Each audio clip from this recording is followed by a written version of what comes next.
Immediate family only, my daughter-in-law whispered to the funeral director while pointing toward the last row of chairs, as if I were a distant neighbor instead of the woman who had been married to Richard Harper for 42 years.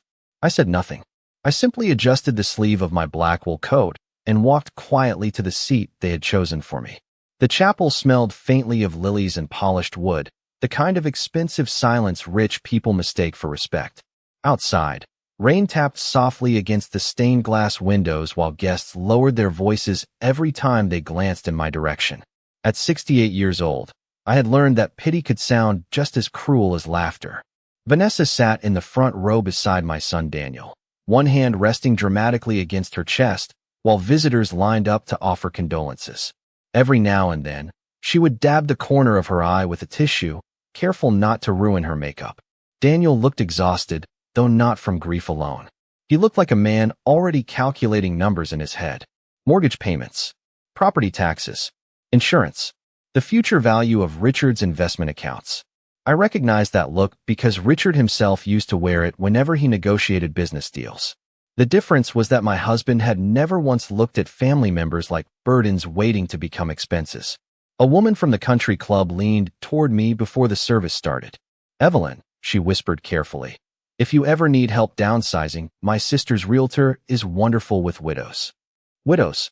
The word settled heavily into my chest. Not wife. Not Mrs. Harper. Just another old woman everyone assumed would soon be packing china into cardboard boxes while quietly disappearing from the life she once belonged to. I smiled politely and thanked her anyway. Across the aisle, I noticed Vanessa watching me. There was something almost satisfied in her expression. Not grief. Relief. As though Richard's funeral marked the beginning of a new chapter she had been waiting for.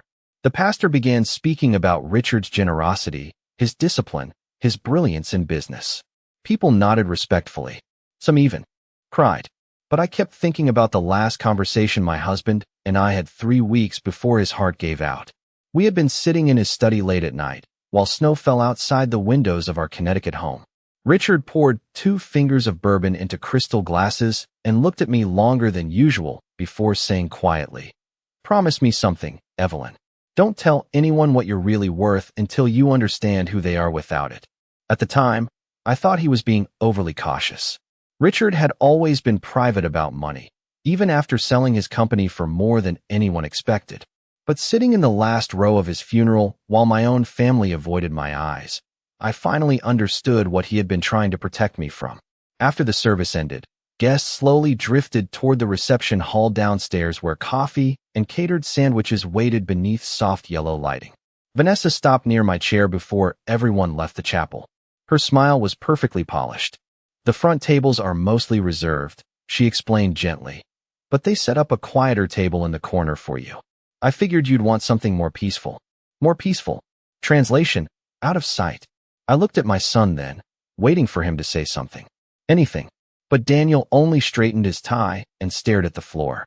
And in that moment, surrounded by flowers Richard would have called overpriced nonsense, I realized something colder than grief. They weren't worried about losing me. They were waiting to see how quickly I would fall without him. None of them knew I was quietly sitting on $28 million. The reception hall downstairs buzzed with the low murmur of expensive sympathy. Crystal cups clinked softly against saucers while people balanced tiny sandwiches on white napkins and spoke about Richard as though he had been a business article instead of a husband. I stood near the edge of the room beside a tall arrangement of white roses, listening carefully to conversations that were never meant for my ears. I heard the medical bills were extensive. Someone whispered near the dessert table, "Well, that house alone must cost a fortune to maintain." Another voice replied, "She will probably have to sell it." They spoke about my future the way people discuss bad weather. Unfortunate, inconvenient, but expected. Vanessa moved gracefully through the crowd, accepting condolences like she was hosting a charity gala instead of attending her father-in-law's funeral. Every movement looked rehearsed. Every smile carefully measured. At one point she approached me carrying a paper coffee cup. "You look tired," she said sweetly while handing it to me. "I thought you might need something warm." Everyone else had porcelain cups from the catered service. Mine came with a cardboard sleeve. Such a small thing. So small that nobody else would notice. But humiliation rarely arrives loudly. It slips quietly into details. I thanked her anyway and held the cup carefully between my hands while she returned to the center of the room beside Daniel. They looked comfortable there together, united, confident, like two people already stepping into ownership of a life they believed was waiting for them. My son glanced toward me only once during the entire reception, not long enough to truly see me, just long enough to confirm I was still sitting quietly where they had placed me. I remembered when Daniel was 8 years old and used to crawl into our bed during thunderstorms because he thought his father could protect him from anything. Richard would laugh softly and tell him, "A Harper stands beside family no matter what." I wondered when those lessons stopped mattering, or perhaps they only mattered while Richard was alive to enforce them. An older man from Richard's investment firm approached me slowly near the windows overlooking the rain-soaked garden. "Your husband was one of the smartest men I ever knew," he said quietly. He always planned ahead. There was something unusual in the way he said it, something deliberate. Before I could ask what he meant, Vanessa suddenly appeared beside us. "Evelyn should not be overwhelmed with business talk today," she interrupted with a gentle smile that never reached her eyes. "She has enough stress already." The man studied her for a moment before nodding politely and walking away. Vanessa turned toward me once he was gone. "You really should think about simplifying things after this," she said softly. "A large estate can become exhausting at your age." At your age? I had heard that phrase more in the last 6 hours than in the previous decade, as though grief itself had suddenly transformed me into someone fragile and incapable. I took a slow sip of coffee before answering. Richard always handled complicated things very well. Vanessa smiled faintly. "Well, now Daniel can help with those responsibilities." Daniel finally joined us then, adjusting the cuff of his black suit jacket. "We were actually discussing the house earlier," he said carefully. "The property taxes alone are pretty intense. The house, not home, not the place where his father taught him how to ride a bicycle in the driveway, or where we spent Christmas mornings opening gifts beside the fireplace. Just an asset now, a number, a burden waiting to be redistributed." I nodded slowly as though their concern sounded reasonable. "You both seem to have given this a lot of thought already," I said quietly. Vanessa placed a perfectly manicured hand against Daniel's arm. "We just want what is best for you." There it was again, that polished kindness covering something colder underneath. Richard used to call people like that velvet knives. Beautiful to look at until you touched the blade. Across the room, I noticed Martin Keller standing silently near the entrance, watching the conversation unfold with calm, unreadable eyes. The moment our eyes met, he gave the smallest nod before slipping a folded business card into the pocket of my coat as he passed by. "Call me tomorrow," he whispered quietly. "Your husband left instructions." The house felt impossibly quiet when I returned that evening. For 42 years, Richard's presence had filled every corner of it. The sound of his leather shoes crossing the hardwood floors. The low hum of jazz drifting from his study after midnight. The smell of cedar and old books that clung to his sweaters hanging inside the closet upstairs. Now there was only silence and the faint ticking of the grandfather clock near the staircase. I stood in the foyer for a long moment without removing my coat. Rainwater still glistened against the front windows, blurring the lights from neighboring houses into soft streaks of gold. The funeral flowers had already been delivered ahead of me. White lilies crowded the entryway with sympathy cards tucked carefully between the arrangements. Most of them looked identical. Elegant handwriting, thoughtful phrases, empty comfort. I placed my purse down slowly and reached into the pocket of my coat, feeling the folded business card Martin Keller had slipped to me before leaving the reception.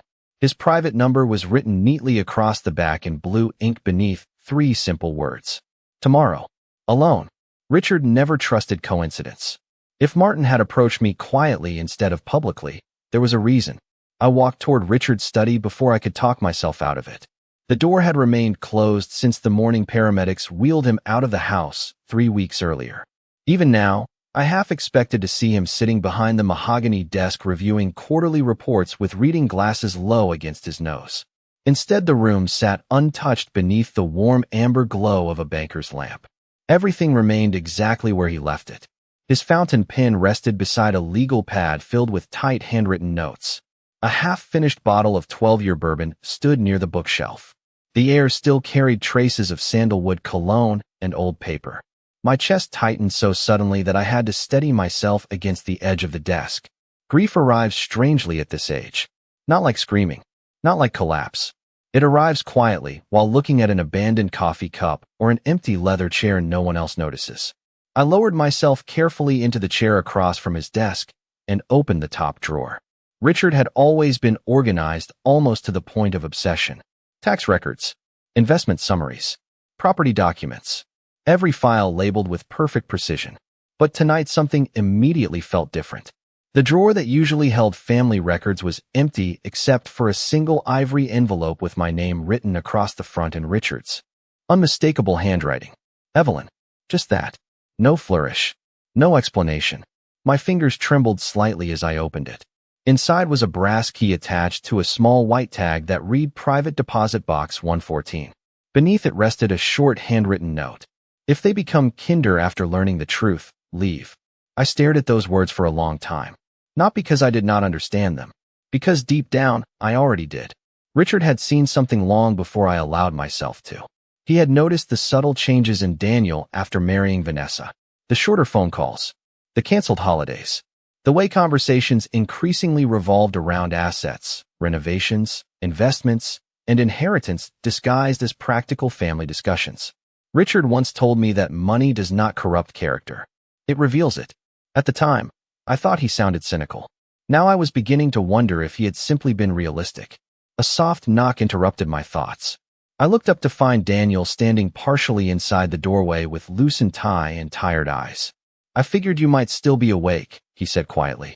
He glanced around the study almost nervously before adding, Vanessa thought maybe tomorrow we could start discussing some practical things. Practical things. Such a clean phrase for dismantling a life. I folded Richard's note silently and slipped it back into the envelope before Daniel could see it. What kind of practical things? I asked calmly. He hesitated for half a second too long. Just finances. The house. Future plans. Future plans. Richard had been dead less than a month, and already my son spoke about my life like a relocation project waiting for approval. I nodded slowly. Tomorrow, I answered softly. Daniel looked relieved, as though cooperation had been expected all along. Before leaving, he paused near the bookshelf and glanced toward the empty leather chair behind Richard's desk. Dad handled everything, he murmured.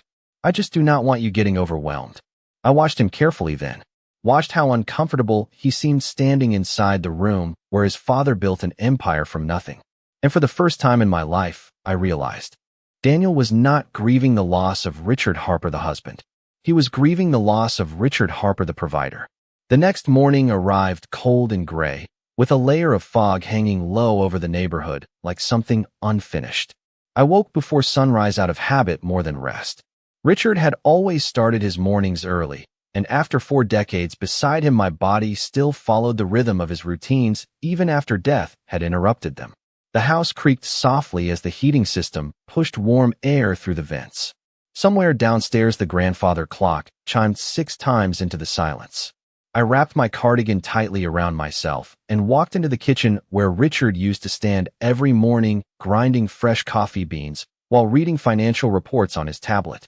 The counter felt too clean now, too untouched. I reached automatically for 2 mugs before realizing there was no reason to. That realization hurt more than the funeral. Grief lived inside ordinary moments.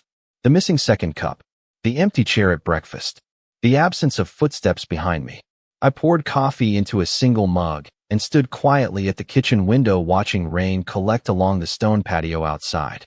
At exactly 8:15, Vanessa arrived carrying a bakery box and the kind of smile people wear when they believe they are being generous.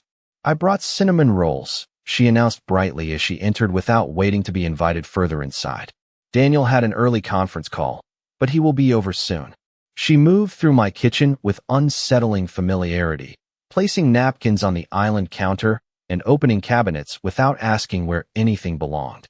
I noticed immediately that she wore soft cream colors instead of black morning clothes today. Subtle, symbolic, as though grief had already become inconvenient for her. You should eat, she said while setting a plate in front of me. You barely touched anything yesterday. I thanked her politely and stirred cream into my coffee instead. Vanessa leaned lightly against the marble countertop, glancing around the kitchen with open calculation. This house really is beautiful, she murmured. The maintenance alone must cost a fortune, though, especially for one person. There it was again. Always the same direction. The same pressure hidden beneath concern. I took a slow sip of coffee before answering. Richard designed most of it himself. It is probably too much house now, she continued gently. I mean, 6 bedrooms for one person can become overwhelming emotionally and financially. Financially. She emphasized the word carefully. As though trying to reassure herself, I had finally entered the category she expected. Vulnerable widows. Aging burdens. Women slowly shrinking into dependency. I looked past her toward the backyard where Richard once spent entire summers tending roses himself despite being able to hire professional landscapers. He always said caring for something personally reminded you what it cost to build. Richard never liked downsizing, I replied calmly. Vanessa laughed softly. Well, Richard also loved risk. Daniel says he reinvested aggressively near the end. Interesting. Richard rarely discussed business details with Daniel during his final years, which meant either Daniel was pretending knowledge he did not have or Vanessa had been fishing for information long before the funeral. Before I could respond, the back door opened and Daniel stepped inside carrying his laptop bag and cell phone. He kissed Vanessa quickly on the cheek before loosening his coat. Morning, Mom, he said distractedly. I hope Vanessa did not wake you too early. I noticed he did not ask how I slept, or whether I was managing. His attention immediately shifted toward practicalities. I spoke with a financial advisor this morning, he said while setting papers across the kitchen island. There are a few things we should probably start organizing sooner rather than later. Organizing. Another clean word. Everything sounded cleaner when money was involved. He spread spreadsheets and printed estimates neatly across the marble counter where Richard used to roll pie dough with our grandchildren during holidays. Property taxes, utility costs, insurance projections, even estimated market value for the house. Vanessa stood beside him silently, arms folded, watching my reaction carefully. You already prepared all this? I asked softly. Daniel rubbed the back of his neck awkwardly. We are just trying to stay ahead of things. Stay ahead. As though my life had already become an emergency requiring management. I glanced down at the paperwork without touching any of it. Then I noticed something that made my stomach tighten slightly. In the upper corner of one document sat the logo of a luxury condominium development 30 miles away. Senior living residences. They had already been researching where to move me. After Daniel and Vanessa finally left that afternoon, the silence inside the house felt heavier than before, but clearer somehow, like muddy water finally settling enough for me to see the bottom. Their coffee cups still sat on the kitchen island beside untouched cinnamon rolls growing stale beneath thin plastic wrap. Vanessa had spoken for nearly 2 hours without once asking what I wanted. Daniel had discussed my future like a project timeline. And through it all, they both carried the same quiet assumption that I was too lost in grief to notice what they were really doing. But grief sharpens certain instincts, especially in women who have spent decades surviving quietly beside powerful men. Around 3 o'clock, I drove downtown to meet Martin Keller. The rain had finally stopped, leaving the streets slick beneath pale winter sunlight. Richard's old Mercedes moved smoothly through familiar roads lined with bare maple trees and stone storefronts decorated for the holidays. Everything looked normal outside.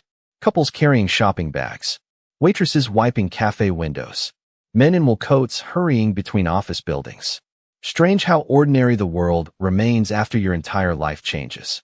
Martin's office occupied the top floor of an old brick building overlooking the harbor. Richard trusted him for more than 25 years, which in my husband's world meant more than friendship. It meant loyalty tested under pressure. Martin greeted me personally in the lobby instead of sending an assistant. You look stronger than yesterday, he said quietly as we stepped into the elevator. Yesterday I was still shocked, I replied calmly. Today I am paying attention. Something almost like approval crossed his face. His office smelled faintly of leather and cedar, much like Richard's study. Thick legal books lined dark wooden shelves while gray winter light spilled across polished floors. Martin closed the door carefully behind us before walking toward a locked cabinet near his desk. Your husband prepared everything 6 months ago, he said while removing a large sealed folder. He told me not to contact you unless certain patterns appeared after his death. Certain patterns. Such a Richard Harper phrase. Controlled. Precise. Martin slid the folder across the desk toward me. Before you open this, there is something important you need to understand. Richard did not structure his estate the way your son believes he did. My fingers rested lightly against the folder without opening it yet. Daniel thinks most of the money stayed tied up in company investments, I said quietly. Martin gave a small nod. Because that is what Richard allowed everyone to believe. He opened the folder himself then, revealing financial summaries, trust agreements, property records, and investment statements thick enough to fill an accountant's briefcase. Numbers covered nearly every page. Large numbers. The kind capable of changing entire generations. After selling the company, Richard quietly transferred the majority of his liquid assets into protected accounts under your control, Martin explained calmly. Current valuation sits slightly above $28 million, excluding property. Even though I already suspected the truth would be significant, hearing the number aloud still made the room feel strangely still. $28 million. Hidden behind years of deliberate silence. Hidden behind Richard's careful habit of appearing less wealthy than he truly was. Martin studied my reaction closely. You are not surprised, he observed. Richard taught me long ago that people behave differently around visible money, I answered softly. I just did not realize he had been testing our own family. Martin leaned back slowly in his chair. Your husband became concerned too. Years ago, he noticed increasing pressure from Daniel and Vanessa regarding inheritance discussions, property access, and corporate records. I looked down at the paperwork again. Suddenly, dozens of moments from the past few years rearranged themselves inside my mind. Vanessa asking detailed questions about retirement accounts during Thanksgiving dinner. Daniel insisting Richard simplify ownership structures because estate planning gets messy. Their sudden interest in investment meetings they previously ignored. Richard had seen it all before I did. There is one more instruction, Martin said carefully before sliding another sealed envelope toward me. Richard specifically requested that the full financial disclosure remain private for 30 days after his funeral. I looked up slowly. Why 30 days? Martin's expression remained unreadable. Because he wanted to know whether they would still treat you with dignity when they believed you had nothing. For the next 2 weeks, I said very little and watched everything. That was the strange gift Richard left me beneath all the grief. Clarity. Once you stop expecting warmth from people, you begin noticing the temperature of every room. Daniel and Vanessa started visiting almost daily after that meeting in my kitchen. Always polite, always concerned, always carrying the same quiet energy of people preparing for transition instead of mourning loss. Vanessa began arriving with folders and brochures tucked neatly into her designer tote bag. I just thought these might help, she would say while placing pamphlets across my dining table beside untouched cups of tea. Luxury senior condominiums, private retirement communities, downsized waterfront residences. Every photo showed silver-haired couples smiling beside golf courses and fitness centers as though old age were some cheerful resort package waiting to happen. I thanked her each time and carefully stacked the brochures without opening them. One afternoon, I walked downstairs to find Vanessa standing in the living room beside the fireplace with a measuring tape stretched across the wall.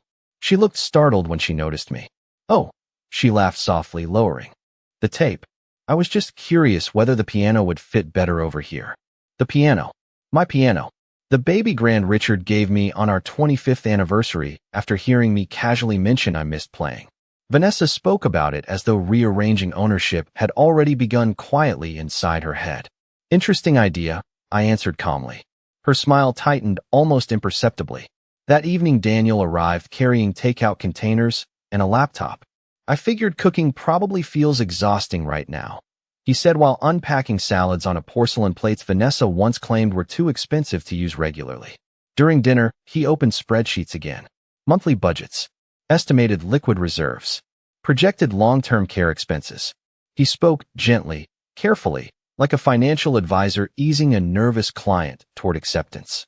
The biggest issue is sustainability, he explained while turning the screen toward me. Without Dad managing investments directly, preserving cash flow becomes really important. Preserving cash flow. I almost smiled hearing my own son explain finances to a woman quietly sitting on $28 million.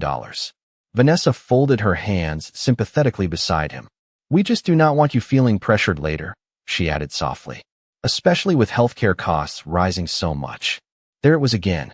The assumption beneath every conversation that I was fragile, dependent, one unexpected bill away from collapse.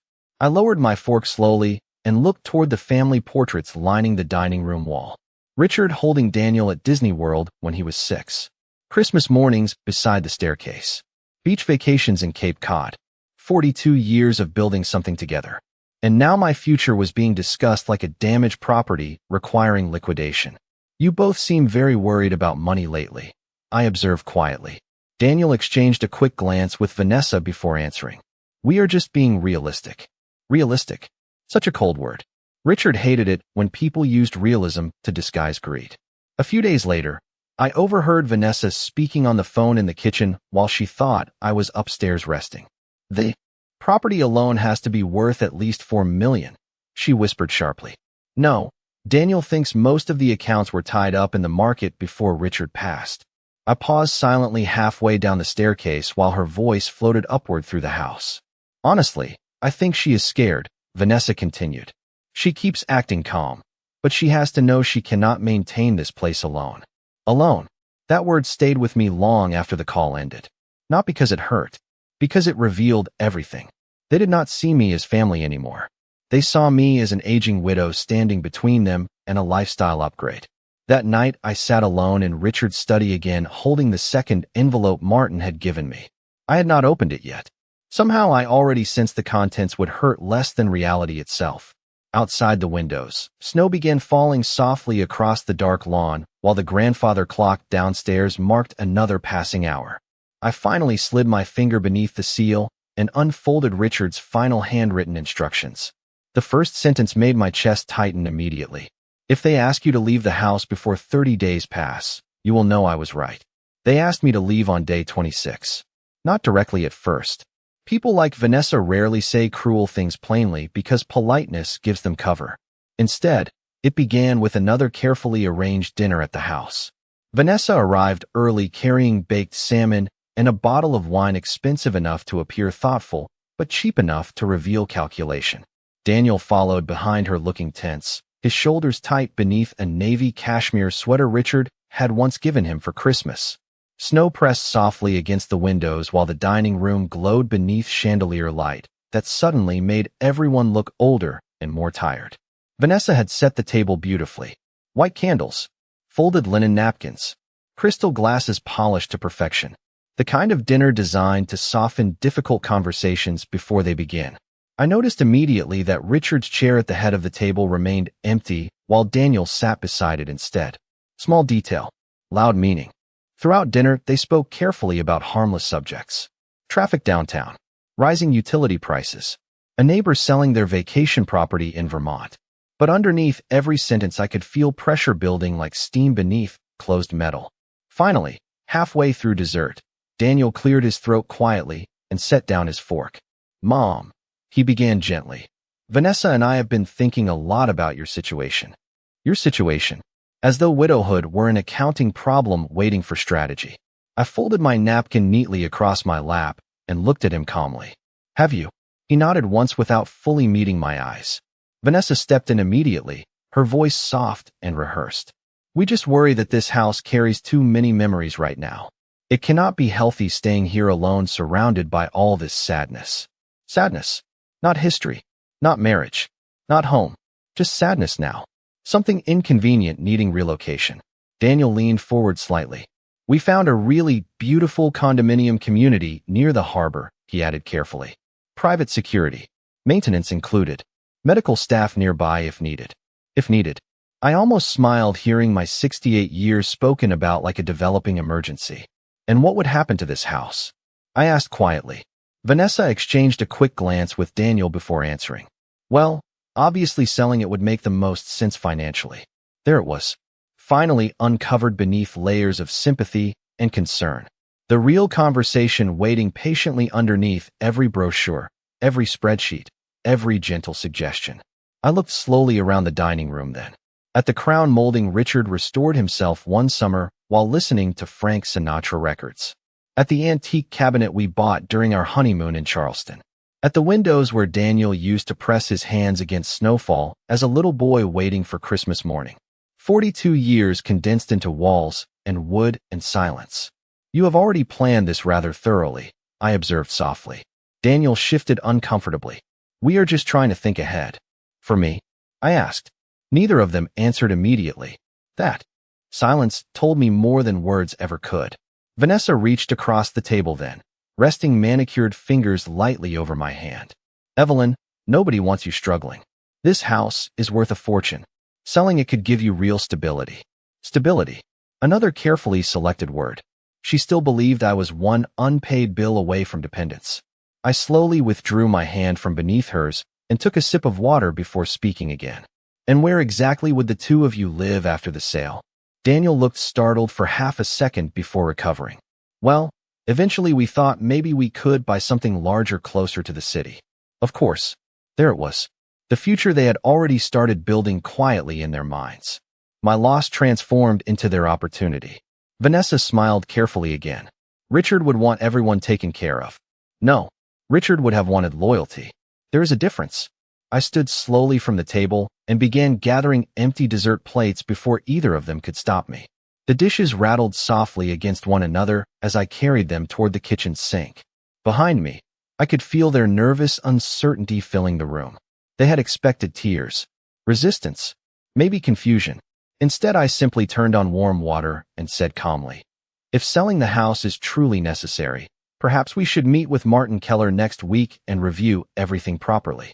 The relief that crossed Vanessa's face arrived so quickly she could not fully hide it.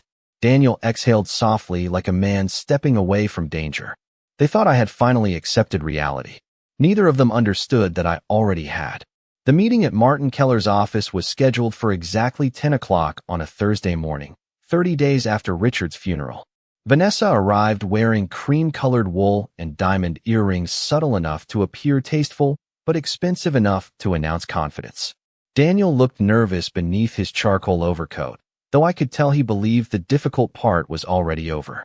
In his mind, this meeting was simply the final step before transition, before paperwork, before selling the house and reorganizing my life into something smaller and easier to manage.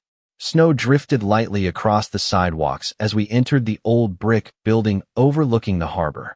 Martin greeted us personally in the lobby with the same calm professionalism he always carried, but I noticed the brief glance he gave me before leading us upstairs. Quiet, steady, ready. His conference room overlooked gray winter water where boats rocked gently against frozen docks.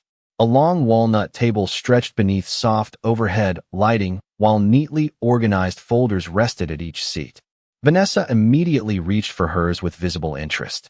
Daniel loosened his tie and exhaled slowly like a man preparing for unpleasant but necessary business. Martin remained standing at the head of the table for several moments before speaking. Thank you all for coming, he began evenly. Today we will review the final structure of Richard Harper's estate and long-term directives. Vanessa folded her hands gracefully on the table. We mostly just want to make sure Evelyn is protected moving forward, she said softly. Protected. Such a beautiful word when used by people attempting control. Martin gave a polite nod before opening the first folder. Richard Harper restructured the majority of his holdings approximately 6 months before his passing, he explained calmly. This included liquidation of several business positions, private trust allocations, and protected transfer of assets. Daniel frowned slightly. I thought most of Dad's capital remained tied up in company equity. Martin adjusted his glasses carefully. That assumption was intentional. Silence settled heavily across the room. I watched Vanessa's posture change almost imperceptibly beside my son. Her shoulders stiffened. Her smile faded by half an inch. Martin continued turning pages with precise movements. After liquidation and redistribution, the current value of Mrs. Harper's direct holdings totals $28,460,000 excluding property valuation. For a moment, nobody moved at all. The only sound came from the soft hum of heating vents above us. Daniel stared at Martin as though he had misheard the number completely. Vanessa blinked twice rapidly before finally speaking. 28 million, she whispered. Not grief. Not concern. Shock. Pure and immediate. Martin slid additional documents across the table. The Connecticut property, investment accounts, trust structures, and all associated liquid reserves remain under Evelyn Harper's sole authority. Daniel looked toward me slowly then, his face pale beneath the conference room lighting. "Mom," he said quietly, "why did you not tell us?" Such a simple question, as though secrecy had been the betrayal here. I folded my gloves carefully onto the table before answering. "Because your father wanted to know who would still treat me with dignity if they believed I had nothing." Vanessa immediately straightened in her chair. "That is not fair," she said quickly. "We were only trying to help you make practical decisions." Practical. Again that word. Cold and polished and empty. Martin calmly opened another folder. "There is one additional condition Mr. Harper requested be read aloud today." Daniel swallowed hard, while Vanessa stared silently at the documents spread before her like something slipping out of reach. Martin's voice remained perfectly measured. Any attempt to pressure, manipulate, or prematurely relocate Evelyn Harper from her primary residence within 30 days of Richard Harper's death would result in restricted access to all discretionary family trusts. The color drained visibly from Vanessa's face. Daniel looked stunned. "Dad actually wrote that?" he asked hoarsely. Martin nodded once. In considerable detail. Nobody spoke after that. Outside the windows, snow continued falling softly across the harbor while silence settled around the table, like truth finally arriving where performance used to live. I looked at my son then. Really looked at him for the first time in weeks. And what hurt most was not his greed. It was realizing how easily he believed I was weak. The drive home from Martin Keller's office felt strangely peaceful. Snow covered the streets in soft white layers while Christmas lights flickered quietly along the harbor shops downtown. Beside me, Daniel remained silent nearly the entire ride. Vanessa had insisted on driving separately after leaving the office abruptly, without looking directly at me again. I could still picture the expression on her face when Martin finished reading Richard's final conditions aloud. Not anger. Fear. The kind people feel when they suddenly realize they misunderstood who held power all along. Daniel finally spoke when we stopped at a red light near the town square. "Mom," he said quietly, staring straight ahead through the windshield. "You have to understand this looks really bad from our side." I almost smiled hearing that sentence. Not because it was cruel, because it was honest in a way nothing else had been. Their disappointment no longer needed disguises now that the fantasy had collapsed. "Does it?" I asked calmly. Daniel rubbed his jaw tiredly. "You let us believe things that were not true." "No," I answered softly. "You assumed things that were convenient." He did not respond after that.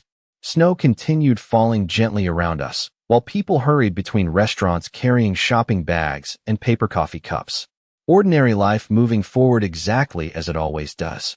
By the time we reached the house, darkness had already settled across the neighborhood. Daniel followed me inside, but remained standing awkwardly near the foyer while I removed my gloves and hung my coat beside Richard's old wool scarf still resting on the rack. The house no longer felt empty now. Sad sometimes. Quiet often. But not empty. Grief and loneliness are different things.